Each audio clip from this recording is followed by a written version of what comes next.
BRS party के खानापुर विधायक अजमीरा रेखा नायक की पार्टी बदला लगभग तय हो गया। सत्ताधारी दल से टिकट नहीं मिलने पर विधायक के कार्यकर्ता और समर्थक फूट फूट कर रोने लगे। उन्होंने भावुक होकर कहा कि विधानसभा क्षेत्र की जनता उन्हें धोखा नहीं देगी और वे सभी उनके साथ रहेंगे। बीआरएस से टिकट नहीं मिलने के बाद उन्होंने कांग्रेस पार्टी की ओर से चुनाव लड़ने की तैयारी की है। कांग्रेस पार्टी के लिए खानापुर टिकट के लिए आवेदन करने वाले विधायक रेखा नायक ने अपनी उम्मीदवारी की जांच करने के लिए अपने पीए के साथ गांधी भवन में आवेदन भेजा। बीआरएस विधायक का कांग्रेस टिकट के लिए आवेदन राज्य भर में चर्चा का विषय बन गया। इससे पहले सोमवार शाम को विधायक रेखा नायक के पति श्याम नायक ने कांग्रेस पार्टी में शामिल हो गए। कांग्रेस पार्टी के प्रदेश अध्यक्ष रेवंत रेड्डी की मौजूदगी में पार्टी का अंग वस्त्र ओढ़ाया। श्याम नायक ने पार्टी की ओर से आसिफाबाद से विधानसभा लड़ने के लिए आवेदन किया। फिलहाल तेलंगाना में कांग्रेस पार्टी की हवा चल रही है। बड़ी संख्या में बीआरएस और बीजेपी के नेता और कार्यकर्ता कांग्रेस पार्टी में शामिल हो रहे हैं। टीपीसीसी अध्यक्ष रेवंत रेड्डी की उपस्थिति में प्रवेश जारी है। चवेला निर्वाचन क्षेत्र के शंकरपल्ली के कई नेता और कार्यकर्ता बीआरएस से कांग्रेस में शामिल हुए। जुबली हिल स्थित आवास पर रेवंत रेड्डी ने उन्हें पार्टी में शामिल होने के लिए आमंत्रित किया। पैक्स निदेशक शेखर रेड्डी, पूर्व बाजार समिति निदेशक श्रीकांत, भाजपा के पूर्व जेडपीटीसी रविंद्र, कई पूर्व सरपंच और बीआरएस कार्यकर्ता पार्टी में शामिल हुए। बीआरएस पार्टी के टिकट आवंटन पर बीजेपी तेलंगाना अध्यक्ष और केंद्रीय मंत्री किशन रेड्डी की टिप्पणी पर एमएलसी कविता भड़क गई। किशन रेड्डी पर पलटवार करते हुए कविता ने कहा कि बीआरएस उम्मीदवारों की सूची देखकर बीजेपी को डर लग रहा है। उन्होंने कहा कि वे बीजेपी नेताओं की चिंता को समझते हैं और उन्हें अपनी राजनीतिक असुरक्षा को महिलाओं की प्राथमिकता से नहीं जोड़ना चाहिए। उन्होंने कहा कि वे इंतजार करेंगे और देखेंगे कि बीजेपी और कांग्रेस पार्टियां राज्य में महिलाओं को कितनी सीटें देती हैं। कविता ने याद दिलाया कि मुख्यमंत्री केसीआर पहले ही संसद में महिलाओं का प्रतिनिधित्व बढ़ाने का सुझाव दे चुके हैं। उन्होंने महिला आरक्षण पर स्पष्ट रुख न अपनाने के लिए भाजपा की आलोचना की। आरोप है कि बीजेपी ने इस बिल को लेकर महिलाओं को 2 बार धोखा दिया है। कविता ने सवाल उठाया कि दोनों सदनों में एनडीए की गठबंधन के पास बहुमत होने के बावजूद महिला विधेयक पारित क्यों नहीं किया गया। कहा कि 14 लाख महिलाओं को स्थानीय संगठनों में प्रतिनिधित्व मिला है। इस बीच मालूम हो कि किशन रेड्डी ने सोमवार को इस बात की आलोचना की थी कि बीआरएस की पहली सूची में महिलाओं के लिए कोई जगह नहीं है। एमएलसी कविता में भी परोक्ष रूप से यह कहकर व्यंग्य किया कि महिला आरक्षण को लेकर दिल्ली के जंतर मंतर पर झूठा अनशन किया है। कई बीसी समुदायों ने शिकायत की है कि मुख्यमंत्री केसीआर ने बीसी के साथ भेदभाव किया है। सीएम केसीआर ने घोषित उम्मीदवारों के बीच जनसंख्या अनुपात के अनुसार बीसी को सीटें आवंटित नहीं करने पर गुस्सा व्यक्त किया है। हैदराबाद में बाबू जगजीवन राम प्रतिमा स्थल पर मुख्यमंत्री केसीआर का पुतला जलाया गया। उन्होंने कहा कि यह अनुचित है कि बीआरएस पार्टी ने बीसी को केवल 23 विधायक सीटें आवंटित की, जो 60% हैं। 6% उच्च जाति के समुदाय रेड्डी समुदाय को 16% सीटें आवंटित करना, जिनके पास आधा प्रतिशत भी नहीं है, और रेड्डी के सामाजिक समुदाय को 32% सीटें आवंटित करना उच्च जातियों की क्रूरता का प्रमाण है। उन्होंने जनसंख्या के अनुपात में बीसी को तत्काल सीटें आवंटित करने की मांग की, अन्यथा बीआरएस पार्टी को चेतावनी दी जाएगी। केसीआर ने तेलंगाना उच्च न्यायालय के मुख्य न्यायाधीश न्यायमूर्ति आलोक आराधे से मुलाकात की। सीएम ने हाई कोर्ट के मुख्य न्यायाधीश न्यायमूर्ति आलोक आराधे से तेलंगाना की सभी जिला अदालतों में बुनियादी ढांचे की व्यवस्था समेत अन्य मुद्दों पर चर्चा की। दोनों की मुलाकात हैदराबाद के Marri Chenna Reddy human resource development institute में हुई। सीजे ने कहा है कि नवगठित राजस्व जिलों में जिला न्यायालय परिसरों के निर्माण के लिए सरकार के सहयोग की ज़रूरत है। उन्होंने याद दिलाया कि निर्माण की अनुमति पहले ही मांगी जा चुकी है। सरकार ने तेलंगाना के गठन के समय मौजूद 10 राजस्व की संख्या बढ़ाकर 33 कर दी है। इसमें उच्च न्यायालय द्वारा 32 न्यायिक जिले स्थापित किए गए हैं। सरकार ने नवगठित जिलों में न्यायालय परिसरों के लिए 5 से 20 एकड़ भूमि आवंटित की। बताया गया है कि सीजे ने कहा है कि हाई कोर्ट ने उन जमीनों पर एक मंजिला कोर्ट कॉम्प्लेक्स बनाने का प्रस्ताव दिया है। उच्च न्यायालय से पहले न्याय निर्माण दस्तावेज जारी किया गया था ताकि सभी जिला अदालतें एक समान हो सके। सीएम केसीआर ने कहा कि उच्च न्यायालय के अनुरोध के अनुसार कर्मचारी की नियुक्तियां की गई हैं और वे अदालतों में सभी बुनियादी ढांचे निर्माण के लिए हर तरह का समर्थन प्रदान करेंगे। टीपीसीसी अध्यक्ष रेवंत रेड्डी ने केसीआर की आलोचना करते हुए कहा कि अगर तेलंगाना आएगा तो लोगों का जीवन बेहतर होगा। केसीआर ने गरीबों के कल्याण की अनदेखी की है। उन्होंने कहा कि दलितों के लिए 3 एकड़ और डबल बेडरूम वाले मकान का वादा पूरा नहीं हुआ है। उन्होंने कहा कि ऐसी कोई स्थिति नहीं है कि खेती की गई फसल का उचित दाम न मिले। उन्होंने कहा कि केसीआर किसान विरोधी हैं, धान रोपेंगे तो ठीक रहेगा। रेवंत ने आरोप लगाया है कि केसीआर के सीएम बनने के बाद 88,000 किसानों की मौत हुई। रेवंत ने कहा कि कांग्रेस शासन के दौरान ही इंदिराम्मा ने दलितों को जमीन दी थी। उन्होंने कहा कि केसीआर अपने परिवार के सदस्यों से राज्य की संपत्ति लूट रहे हैं। आरोप है कि केसीआर के परिवार ने लाखों करोड़ों रुपए कमाए हैं। आरोप है कि हैदराबाद के आसपास हजारों एकड़ जमीन पर कब्जा कर लिया है। बीआरएस पार्टी पहली उम्मीदवारों की सूची पार्टी प्रमुख द्वारा जारी की गई है। छोटे मोटे बदलावों को छोड़कर वर्तमान विधायकों को प्राथमिकता दी गई है। इस अवसर पर जैसे ही मंत्री तलसानी श्रीनिवास यादव को सनतनगर निर्वाचन क्षेत्र के लिए बीआरएस पार्टी के उम्मीदवार के रूप में चुना गया, बड़ी संख्या में पार्टी कार्यकर्ता और प्रशंसक मंत्री को बधाई देने आए।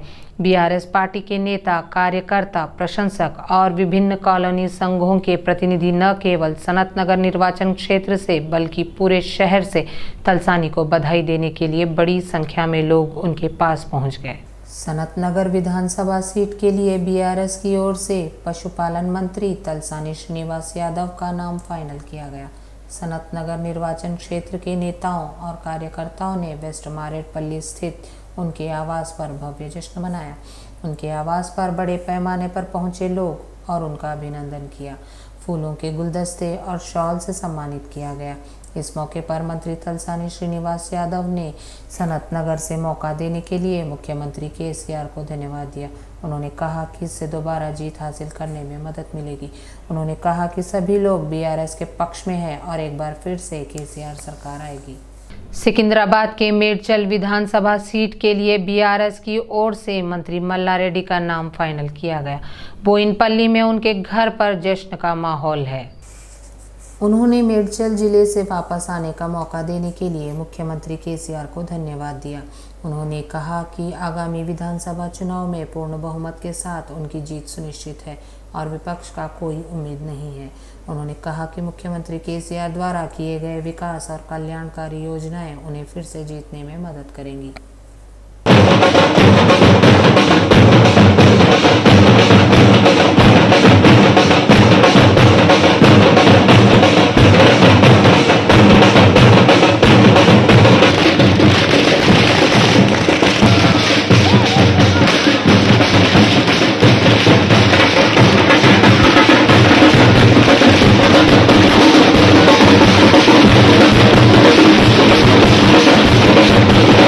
मंत्री चामकूरा मल्ला रेड्डी ने मेडचल जिला बोडुप्पल नगर निगम में कई विकास कार्यक्रमों की आधारशिला रखी।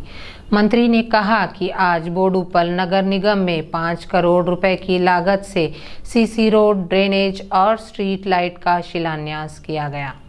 अब तक मंत्री मल्ला रेड्डी ने खुलासा किया कि बोडुप्पल निगम में 50 करोड़ रुपए से काम हो रहे हैं। मंत्री मल्ला रेड्डी ने कहा कि पूरा काम 3 महीने में पूरा हो जाएगा। इस कार्यक्रम में बोडुप्पल नगर निगम की मेयर समाला बुच्ची रेड्डी, अध्यक्ष मंदा संजीव रेड्डी, मेडचल जिला पुस्तकालय के अध्यक्ष दरगाह दयाकर रेड्डी, सीसा वेंकटेश और स्थानीय नगर सेवकों ने भाग लिया। खानापुर विधायक रेखा नाइक ने मंगलवार को कहा कि उन्हें इस इरादे से दरकिनार किया गया कि अगर वह तीसरी बार जीतेंगी तो उन्हें मंत्री पद देना होगा। बीआरएस प्रमुख और तेलंगाना के मुख्यमंत्री केसीआर ने पार्टी के उम्मीदवारों की सूची में अपना नाम न होने पर प्रतिक्रिया दी है। पार्टी द्वारा घोषित खानापुर प्रत्याशी ने आरोप लगाया कि जॉनसन नाइक असली एसटी नहीं है। उन्होंने परोक्ष रूप से पार्टी प्रमुख को खानापुर में अपनी ताकत दिखाने की चुनौती दी। उन्होंने टिप्पणी करते हुए कहा कि पार्टी और सरकार में ऊंची जातियों को पद दिए जा रहे हैं। मालूम हो कि बीआरएस पार्टी ने उन उम्मीदवारों की सूची जारी कर दी है जो आगामी विधानसभा चुनाव पार्टी की ओर से चुनाव लड़ेंगे। इस सूची में जगह नहीं पाने वाले मौजूदा विधायक और दावेदार अपना असंतोष जाहिर कर रहे हैं। इसमें खानापुर विधायक रेखा नाइक पार्टी के खिलाफ अपमानजनक बातें कर रही हैं। यह बात फैलाई जा रही है कि टिकट नहीं मिलने पर विधायक कांग्रेस में शामिल हो जाएंगे। इससे और अधिक बढ़ावा देने के लिए रेखा नाइक के पति ने खुद कांग्रेस में शामिल हो गए। हाल ही में विधायक रेखा नाइक ने जवाब दिया कि वह निर्वाचन क्षेत्र के लोगों और अपने अनुयायियों से संपर्क करेगी और भविष्य की कार्रवाई घोषणा करेंगे। कांग्रेस के कार्यकारी अध्यक्ष संगारेड्डी विधायक जग्गारेड्डी ने चेतावनी दी है कि अगर बेबुनियादी आरोप लगाए गए तो वह चैन से नहीं बैठेंगे। उन्होंने स्पष्ट किया कि उनकी पार्टी उनके खिलाफ बदनामी अभियान में नहीं है। जग्गारेड्डी ने चिंता व्यक्त की कि भले ही उन्होंने मीडिया में कहा कि वह पार्टी नहीं बदल रहे हैं, फिर भी कुछ लोग बेबुनियादी आरोप लगा रहे हैं। वह पूरी तरह से सार्वजनिक व्यक्ति हैं। उन्होंने खुलासा किया कि उनके पास अभी भी अपना घर नहीं है। बीजेपी राष्ट्रीय परिषद सदस्य के तौर पर 18 लोगों को नियुक्त किया गया है। पार्टी के प्रदेश अध्यक्ष किशन रेड्डी ने इस आशय से आदेश जारी किए हैं। उस सूची में पूर्व मंत्रियों, पूर्व विधायकों और पूर्व एमएलसी को जगह दी गई है। इनमें पूर्व मंत्री मर्री श्रीधर रेड्डी, चंद्रशेखर, पूर्व सांसद रविंद्र नायक, बूरा नरसैया, कोंडा विश्वेश्वर रेड्डी, चाड़ा सुरेश रेड्डी, रमेश राठौड़, पूर्व विधायक जयपाल, वनाला श्रीरामुलु, रामकृष्ण रेड्डी, बोडिगे शोभा, रेवूरी प्रकाश रेड्डी, एनुगु रविंदर रेड्डी, महेश्वर रेड्डी, आकुला राजेंद्र, जयसुधा, पूर्व एमएलसी दिलीप कुमार, पूर्व मेयर राजेश्वर राव शामिल हैं। चैतन्यपुरी एनटीआर नगर कॉलोनी में आज बीआरएस नेता कुंदे वेंकटेश यादव का जन्मदिन मनाया गया। कार्यक्रम में पल्ला रवि मुख्य अतिथि के तौर पर शामिल हुए। वेंकटेश ने कहा कि वह आज अपने रिश्तेदारों और अपने उपनिवेशवादियों के साथ यह जन्मदिन मनाकर बहुत खुश है। इस मौके पर एनटीआर नगर कॉलोनी के लोगों ने वेंकटेश को बधाई दी और वेंकटेश को गुलदस्ते दिए। मीरपेट में दुष्कर्म पीड़िता को न्याय दिलाने की मांग को लेकर अखिल पक्ष के नेतृत्व में विभिन्न दलों के नेताओं ने नंदनवनम रोड पर धरना दिया। इन विरोध प्रदर्शनों में कांग्रेस पार्षद धरपल्ली राजशेखर रेड्डी, भाजपा प्रभारी समारंगा रेड्डी और अन्य नेताओं ने भाग लिया। उन्होंने विधायक सुधीर रेड्डी के खिलाफ नारे लिखे। इसके चलते इलाके में यातायात बुरी तरह से अवरुद्ध हो गया। नेताओं ने साफ कर दिया कि जब तक लड़की के परिवार को न्याय नहीं मिल जाता, लड़ाई नहीं रुकेगी। उनकी मांग है कि आरोपियों को तुरंत पकड़कर सजा दी जाए। नेताओं ने कहा कि नंदनवनम इंदिराम्मा के घर असामाजिक गतिविधियों के लिए बाधा बन गए हैं। आरोप है कि यहाँ गांजा, हुक्का आदि नशे के आदि लोग दिन रात घूमते रहते हैं और स्थानीय लोगों को आतंकित करते रहते हैं। विरोध प्रदर्शन की जानकारी पुलिस को मिल गई है। इस क्रम में दो गुटों के बीच मारपीट से स्थिति तनावपूर्ण हो गई। बाद में प्रदर्शनकारियों को पुलिस थाने ले जाया गया।